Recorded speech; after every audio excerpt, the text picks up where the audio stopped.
I love the sky, the way it looks when the sun rises, the warm, welcoming color that gradients out into the morning, waking us up with a kiss on the forehead and a steaming cup of coffee.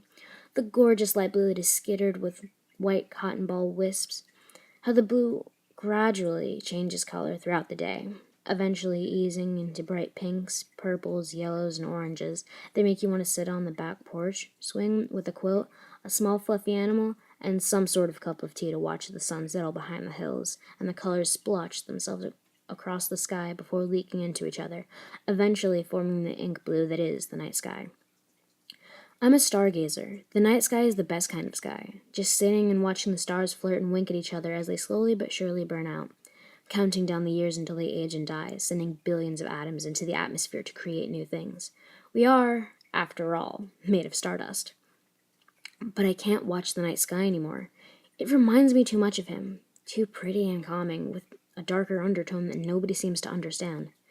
The sparkling positivity that is always there, even if you can't see it.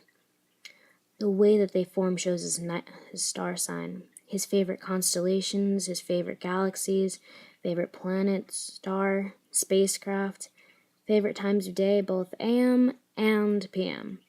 Favorite time specifically to the point where he can exactly pinpoint where is his favorite. His favorite quilt to bring down to come and sit, favorite mug, type of tea, position to sit, nook in my neck, his favorite everything.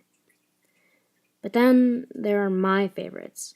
My favorite constellation, galaxy, planet, spacecraft, time of day, both AM and PM. Also, specifically, my favorite quilt, mug, type of tea, position to sit, the shampoo he uses, cologne that assaults my senses as he rests his head in his favorite nook in my neck.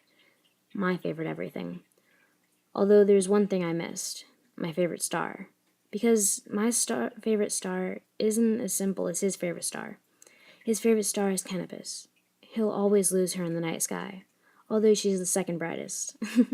He finds it hard to keep his eyes on one area of the sky, and winds up seeing more and more of the twinkles than he did the previous night. I have a lot of favorite stars. There's Alpha Lynx, Capella, Bellatrix, Sargus, and Polarius. The light catching his eye, the happiness in the dancing green irises, his pearly white smile, the way the light hits his cheekbones, the tip of his nose, his cupid's bow, his entire being, and the awakening kiss on the forehead, and the steaming cup of coffee he used to bring into the bedroom for me to sip at during those quiet mornings in which the sunrise would illuminate the patterns across our walls. But my favorite star is no longer a star.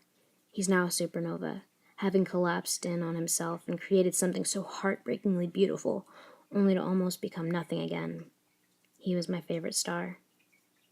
We are, after all, made of stardust.